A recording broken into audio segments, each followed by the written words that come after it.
ओम शांति।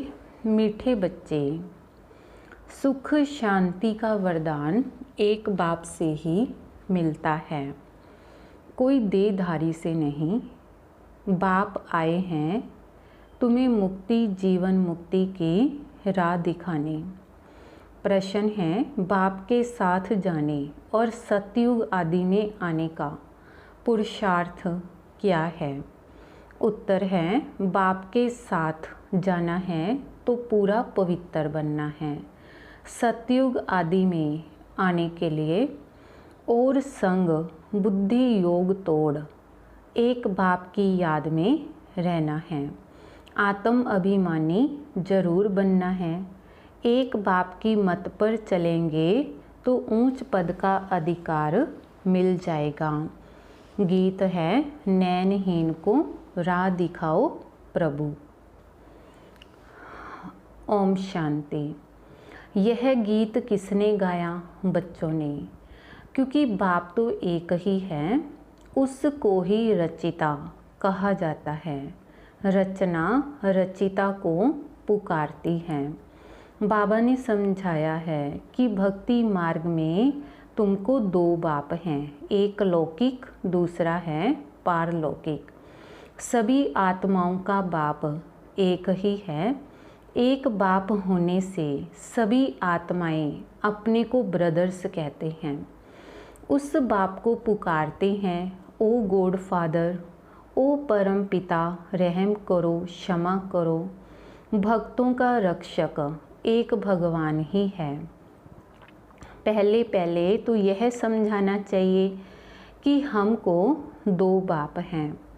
अब परलौकिक बाप तो सभी का एक है, बाकी लौकिक बाप हर एक का अलग अलग है। अब लौकिक बाप बड़ा व परलौकिक बाप बड़ा। लौकिक बाप को तो कभी भगवान व परम पिता नहीं कहेंगे। आत्मा का बाप एक ही परम पिता परमात्मा है। आत्मा का नाम कभी बदलता नहीं है, शरीर का नाम बदलता है। आत्मा भिन्न भिन्न शरीर ले पाठ बजाती है, अर्थात पुनर्जन्म लेती है। आखिर भी कितने जन्म मिलते हैं, सो बाप ही आकर समझाते हैं। बच्चे, तुम अपने जन्मों को नहीं जानते हो। बाप आते ही भारत में हैं, उनका नाम शिव है। समझते भी हैं शिव परमात्मा है। शिव जयंती व शिवरात्रि भी मनाते हैं। तो वह निराकार है, जैसे आत्मा भी निराकार है। निराकार से साकार में आते हैं पाठ बजाने। अब निराकार शिव तो शरीर बगैर पाठ बजा न सके। मनुष्य इन बातों को कुछ भी नहीं समझते हैं, नैनहीन हैं। यह शरीर के दो नेत्र तो सबको हैं, तीसरा ज्ञान का नेत्र आत्मा को नहीं है, जिसको दिव्य चक्षु भी कहते हैं। आत्मा अपने बाप को भूल गई है, इसीलिए पुकारते हैं, नैनहीन को राह बताओ। कहाँ की राह? शांति धाम और सुख धाम की। सर्व का सद्गति दाता सतगुरु एक ही है। मनुष्य का गुरु बन सद्गति दे नहीं सकता। न खुद सद्गति पाते हैं, न औरों को देते हैं। एक बाप ही सर्व को सद्गति देते हैं। तो उस अलफ बाप को ही याद करना है। बाप समझाते हैं, कोई भी मनुष्य मात्र मुक्ति जीवन मुक्ति शांति और सुख सदा काल के लिए दे नहीं सकते। सुख शांति का वरदान तो एक बाप ही दे सकते हैं, मनुष्य को नहीं दे सकते। भारतवासी सतो प्रधान थे तो सतयुगी स्वर्गवासी थे। आत्मा पवित्र थी। भारत को स्वर्ग कहा जाता है, जबकि आत्माएं पवित्र सतो प्रधान थी। तुम जानते हो बरोबर, आज से 5000 वर्ष पहले भारत स्वर्ग सतो प्रधान था। इन लक्ष्मी नारायण का राज्य था। अभी कलयुग का भी अंत है, तो इसको नरक कहा जाता है। यही भारत स्वर्ग था तो बहुत धनवान था, हीरे जवाहरातों के महल थे। तो बाप बच्चों को याद दिलाते हैं, सतयुग आदि में इन लक्ष्मी नारायण की राजधानी थी, उसको स्वर्ग बैकुंठ कहा जाता है। अभी तो स्वर्ग है नहीं, यह बाप समझाते हैं। बाबा भारत में ही आते हैं, निराकार शिव की जयंती भी मनाते हैं, परंतु वह क्या करते हैं यह कोई नहीं जानते। हम आत्माओं का बाप शिव है, उनकी हम जयंती मनाते हैं। बाप की बायोग्राफी को भी नहीं जानते। गाया भी जाता है, दुख में सिमरन सब करे, पुकारते हैं ओ गॉड फादर रहम करो। हम बहुत दुखी हैं क्योंकि यह रावण राज्य है, वर्ष वर्ष रावण को जलाते हैं ना, परंतु यह किसको पता नहीं कि 10 शीश वाला रावण क्या चीज़ है। हम उनको जलाते क्यों हैं? यह कौन सा दुश्मन है जो उनकी एफजी बनाई जलाते हैं? भारतवासी बिल्कुल नहीं जानते, क्योंकि ज्ञान का तीसरा नेत्र नहीं है। तब तो राम राज्य मांगते हैं। 5 विकार स्त्री में, 5 विकार पुरुष में हैं, इसलिए इनको रावण संप्रदाय कहा जाता है। यह रावण 5 विकार ही बड़े से बड़ा दुश्मन है, जिसका एफजी बनाए जलाते हैं। भारतवासियों को यह पता नहीं पड़ता कि रावण है कौन जिसको जलाते हैं। यह रावण राज्य कब से शुरू हुआ यह भी किसको पता नहीं है। बाप समझाते हैं, राम राज्य सतयुग त्रेता, रावण राज्य द्वापर कलयुग। सतयुग में इन लक्ष्मी नारायण का राज्य था। इन्हों को यह राज्य कहाँ से कैसे मिला यह कोई नहीं जानते। तो यह समझने की बातें हैं, इसमें अटेंशन देना पड़ता है। मोस्ट वी लवड बाप है, तब तो उनको भक्ति मार्ग में पुकारते हैं। भारत में जब इन्हों का लक्ष्मी नारायण का राज्य था तो दुख का नाम नहीं था। अभी तो दुख धाम है, कितने अनेक धर्म हैं। सतयुग में एक धर्म था, इतनी सब आत्माएं कहाँ चली जाएंगी किसको पता नहीं है, क्योंकि नैनहीन हैं। शास्त्रों से ज्ञान का तीसरा नेत्र किसको नहीं मिलता है। ज्ञान नेत्र, ज्ञान सागर परम पिता परमात्मा ही देते हैं। आत्मा को तीसरा नेत्र मिलता है। आत्मा भूल गई कि हमने कितने जन्म लिए हैं। सतयुग में जो देवी देवताओं का राज्य था वह कहाँ गया। गाते भी हैं, मनुष्य 84 जन्म लेते हैं, 84 का चक्कर कहते हैं, परंतु कौन सी आत्मा 84 जन्म लेती है। जो पहले भारत में आते हैं वह थे देवी देवता, फिर 84 जन्म भोग अंत में पतित बन जाते हैं। गाते भी हैं, हे पतित पावन, तो सिद्ध करते हैं हम पतित हैं, इसलिए पुकारते हैं, हे पतित पावन हमें पावन बनाने आओ। जो खुद ही पतित है वह फिर औरों को पावन कैसे बनाएंगे। बाप समझाते हैं, आधा कल्प भक्ति मार्ग में रावण राज्य 5 विकार होने के कारण भारत ने इतना दुख को पाया है। 84 जन्म तो लेते ही हैं, उनका भी हिसाब समझना चाहिए। पहले सतयुग में है सतो प्रधान, फिर त्रेता में है सतो, आत्मा में खाद पड़ती है। बाप आते भी भारत में हैं, शिव जयंती है ना, और सभी आत्माएं तो गर्भ में जन्म लेती हैं। बाप कहते हैं, मैं साधारण बूढ़े तन में प्रवेश करता हूँ, जिनका यह बहुत जन्मों के अंत का जन्म है। तो यह समझानी कोई एक को नहीं दी जाती। तो यह गीता पाठशाला है। मनुष्य को देवता बनाने के लिए यह राजयोग सिखाया जाता है। तुम यहाँ आए हो स्वर्ग की बादशाही प्राप्त करने, जो बाप ही दे सकते हैं।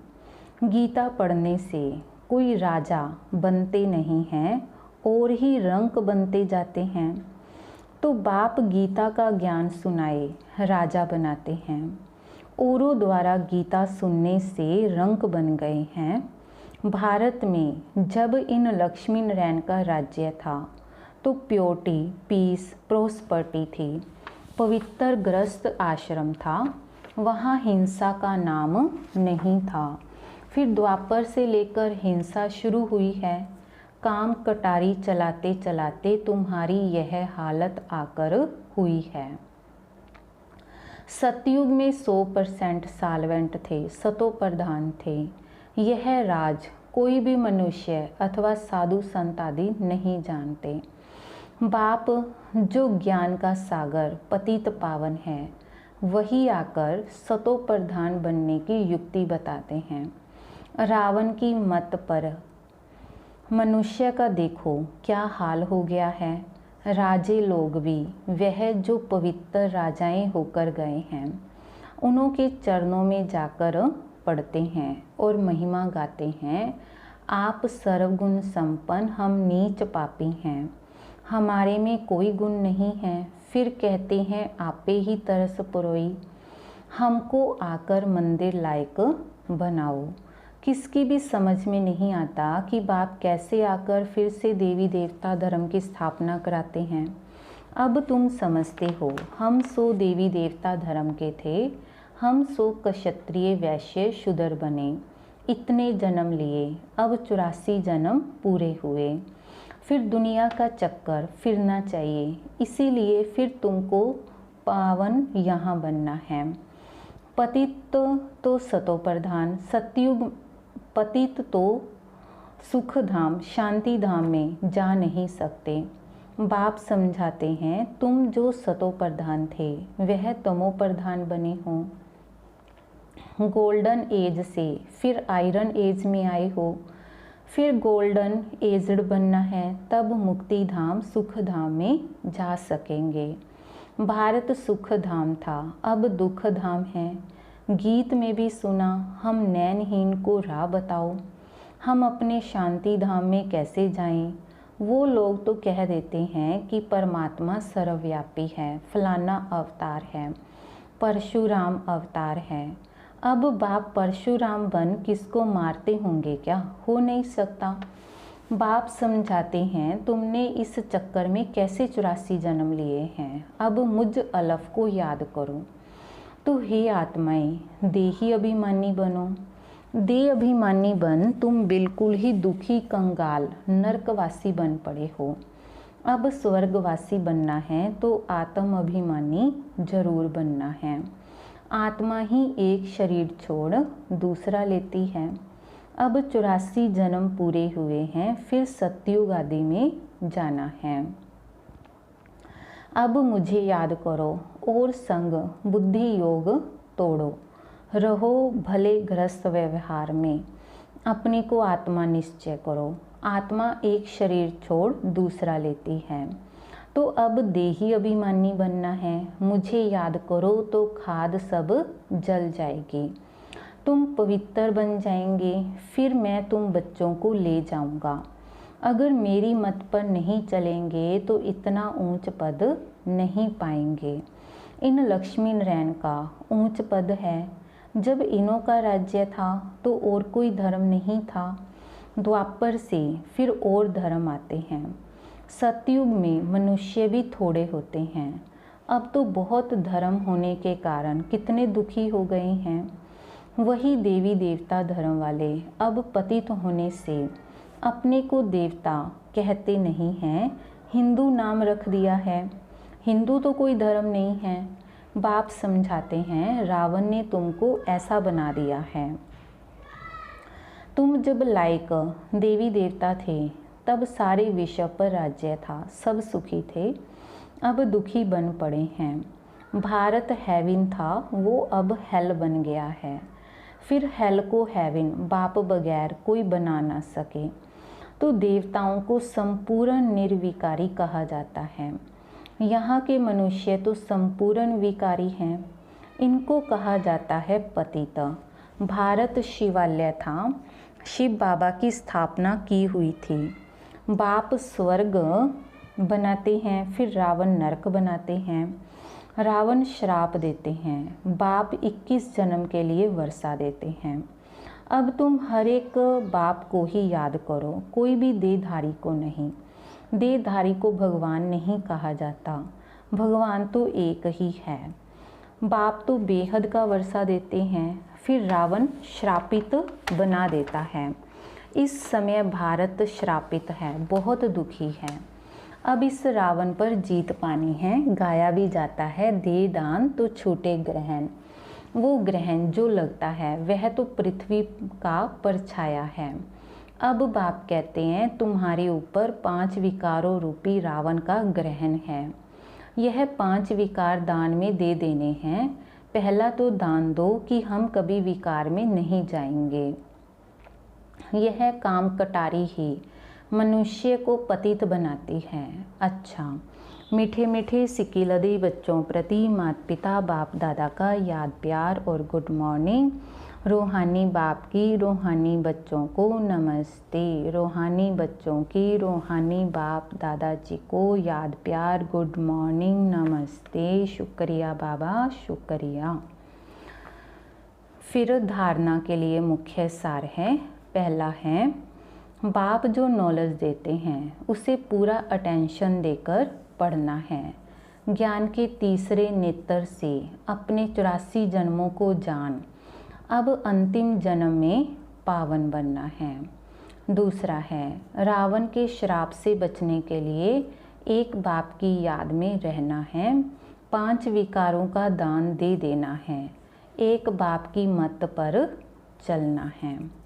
वरदान है, अपनी स्मृति वृत्ति और दृष्टि को अलौकिक बनाने वाले सर्व आकर्षणों से मुक्त भव।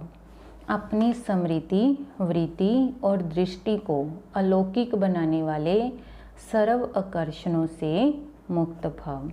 कहा जाता है जैसे संकल्प वैसी सृष्टि। जो नई सृष्टि रचने के निमित्त विशेष आत्माएं हैं, उनका एक एक संकल्प श्रेष्ठ अर्थात अलौकिक होना चाहिए। जब स्मृति वृत्ति और दृष्टि सब अलौकिक हो जाती है तो इस लोक का कोई भी व्यक्ति व कोई भी वस्तु अपनी ओर आकर्षित नहीं कर सकती। अगर आकर्षित करती है तो जरूर अलौकिकता में कमी है। अलौकिक आत्माएं सब आकर्षणों से मुक्त होगी।